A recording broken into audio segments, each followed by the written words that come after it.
करना है आर्थिक स्थिति में सुधार तो बदले अपने विचार। नमस्कार, मैं एस्ट्रो गुरु माँ डॉक्टर ज्योति जोशी आप सभी ज्योतिष प्रेमियों का आज के भाग में हार्दिक स्वागत करती हूँ। आज हम अत्यंत महत्वपूर्ण विषय पर वार्तालाप करने वाले हैं। वह विषय है धनवान बनने के लिए ग्रहों का उपयोग कैसे करें।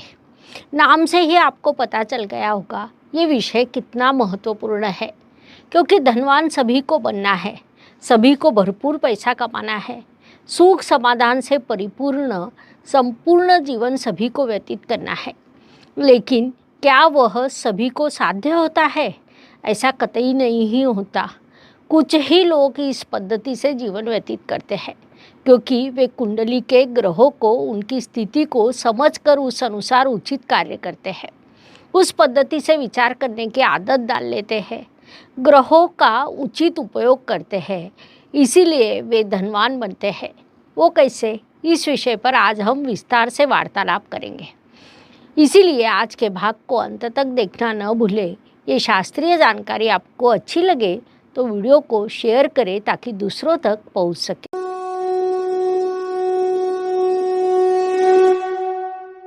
आज के आधुनिक एवं प्रतियोगिता के युग में आर्थिक धन लाभ प्राप्त करना, भरपूर पैसा कमाना अत्यंत महत्वपूर्ण हो गया है। आज पैसा जीवन व्यतीत करने का साधन नहीं बल्कि साध्य बन गया है, जिस कारण हमारे पास कई लोग आते हैं। उनका मुख्य प्रश्न पैसों को लेकर, आर्थिक विषय को लेकर होता है। कुंडली कहती है कि हमारे विचारों से पैसा आता है। महत्वपूर्ण बात है कि विचारों की दिशा में बदलाव होने पर पैसों को भी दिशा में बदलाव होता है। ये समझना थोड़ा कठिन है, इसीलिए मैं आपको एक उदाहरण बताती हूँ। मान लीजिए कि दो व्यक्तियों को लॉटरी लगी है, उन्हें 10,000 रुपये मिले। पहले व्यक्ति को लॉटरी लगने से बड़ा आनंद होता है, वह उन पैसों का मोबाइल पार्टियों में खर्च करता है, मित्रों को पार्टी देता है, उनके साथ अपने आनंद को बांटता है। तो दूसरी व्यक्ति उन्हीं पैसों से छोटा सा व्यवसाय शुरू करती है, व्यवसाय में अपनी आय को बढ़ाती है, शेयर मार्केट में निवेश वो करता है। इसके अलावा उचित निवेश कहाँ कर सकते हैं इसका विचार करता है। परिणाम स्वरूप पहला व्यक्ति 1 वर्ष के बाद सामान्य स्थिति में रहेगा, उस पर कर्जा भी हो सकता है, तो दूसरा व्यक्ति व्यावसायिक बन जाएगा। लॉटरी से मिले 10,000 रुपयों को लेकर वह व्यवसाय शुरू करता है और धीरे धीरे उसे बढ़ाता भी है। तो अब प्रश्न ऐसा है कि दोनों के संदर्भ में अलग अलग परिणाम क्यों मिले? इसके पीछे क्या कारण? कहीं उनकी कुंडली तो नहीं? तो हाँ, इसके पीछे 100% उनकी कुंडली है। कुंडली की ग्रह स्थिति है, उस ग्रह स्थिति का विचारों पर होने वाला प्रभाव भी है। इसीलिए मैंने पहले भी कहा कि पैसा विचारों से आता है। अब मान लीजिए कि किसी कुंडली में रवि जैसा ग्रह जो आत्मा कारक है, वह पृथ्वी तत्व की राशि में विराजमान है।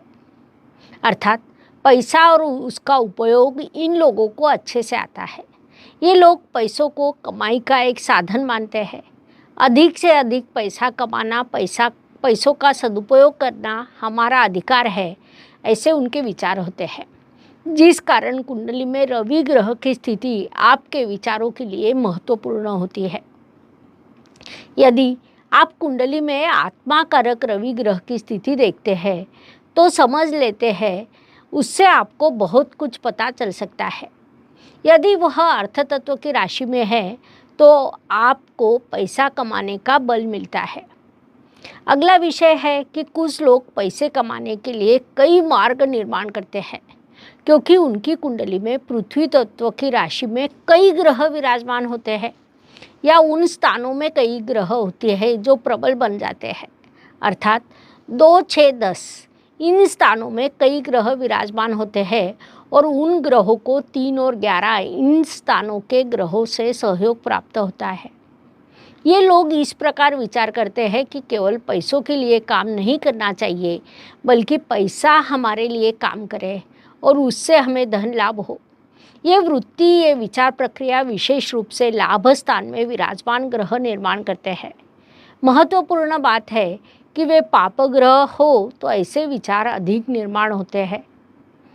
ग्रहों के संदर्भ में अगला महत्वपूर्ण विषय है कि अग्नि तत्व की राशि में ग्रह विराजमान हो तो ये लोग हिम्मत से कार्य करते हैं।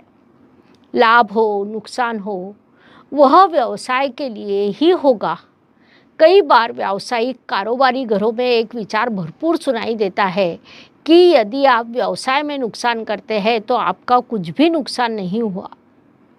लेकिन गलत चीज़ों पर कतई खर्च ना करें, गलत आदतें ना लगाएं। व्यवसाय में लाभ और नुकसान लागू रहता है। ये वृत्ति आप में हो, ये साहस आप में हो तो आपको धनवान बनने से कोई रोक नहीं सकता। अर्थात ये अग्नि तत्व की राशियाँ और अग्नि तत्व के स्थान प्रबल होने चाहिए। उन राशियों में कम से कम एक ग्रह अवश्य होना चाहिए जिससे वह व्यक्ति प्रबल बनता है। एक और महत्वपूर्ण विषय आता है, जहाँ वायु तत्व प्रबल हो वहाँ पैसों से पैसा जोड़ा जाता है, जीवन में उन्नति होती है। वायु तत्व अर्थात उचित पद्धति से अर्थार्जन करके भौतिक जीवन को सुखमय बनाना। ये वायु तत्व अर्थात 3, 7, 11 ये राशि अर्थात मिथुन, तुला और कुंभ ये राशि और ये स्थान होते हैं। कुंडली के तृतीय, सप्तम और एकादश ये स्थान यदि प्रबल हो तो ऐसे जातक जीवन में बड़ी उन्नति करते हैं। इन स्थानों में अधिक ग्रह विराजमान होने पर जातक प्रगति करता है। इन स्थानों में अधिक ग्रह विराजमान हो तो ऐसे जातक स्वयं पर अधिक निवेश करते हैं, स्वयं में सुधार करते हैं और व्यवसाय करने के लिए, नौकरी करने के लिए जिन चीज़ों की आवश्यकता है उसमें बदलाव करते हैं, नई चीज़ों को सीखते हैं। इसका एक छोटा सा उदाहरण दिया जाए तो परसों मेरे पास एक जातक आया जो लगभग 50 वर्ष के थे। वे आईटी सेक्टर में अच्छे पद पर कार्यरत थे।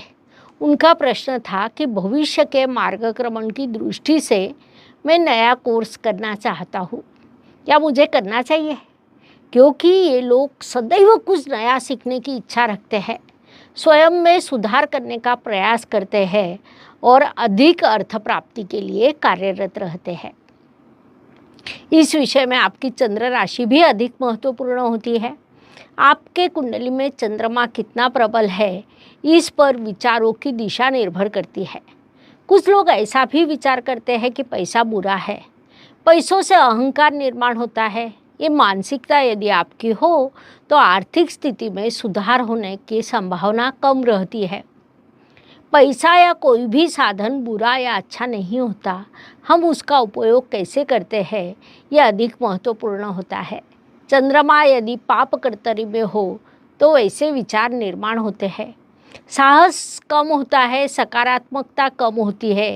ये लोग जीवन भर पैसा बुरा है इस भावना से जीवन व्यतीत करते हैं। गरीब रहना उन्हें अच्छा लगता है। ज्योतिष सदैव कहता है केवल भाग्य नहीं, उसके साथ कर्म भी महत्वपूर्ण होते हैं। केवल भाग्य से आपको सब कुछ प्राप्त हो नहीं सकता, तो आपके कर्म जैसे होंगे उस अनुसार भाग्य भी कार्य करता है। आपके विचार जैसे होंगे, विचारों के अनुसार कृति जैसी होगी, उस पद्धति से आपका भाग्य भी कार्य करेगा। कर्म हमारे विचारों से ही विकसित होते हैं। पैसों को देखने की दृष्टि में बदलाव होने पर आपके परिस्थिति में भी बदलाव होता है।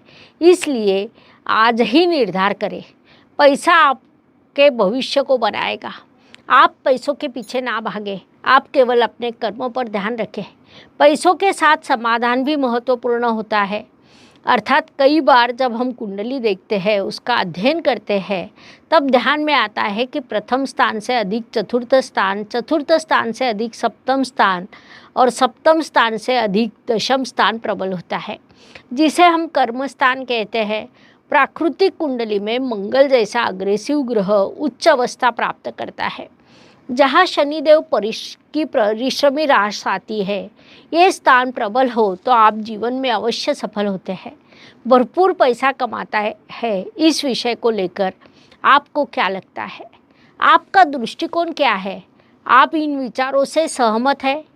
धन योग ग्रह और मानसिकता का एक सुंदर रिश्ता होता है। यदि इसकी आपको अधिक जानकारी चाहिए तो हम धन योग और मानसिकता पर एक स्वतंत्र वीडियो भी अवश्य बना सकते हैं। यदि आपको वह चाहिए तो कमेंट बॉक्स में बताइए। आप अपने विचार रखें। धनवान बनने के लिए प्रयास करें। इस प्रकार ये विषय स्पष्ट करने के लिए इतनी जानकारी पर्याप्त है। आज के भाग में हम यही रुकते हैं। पुनश्च अवश्य मिलेंगे। वीडियो अच्छा लगा हो तो लाइक शेयर सब्सक्राइब करें और हाँ, कमेंट सेक्शन में जय ज्योतिष अवश्य शेयर करें। धन्यवाद। शुभम भवतु।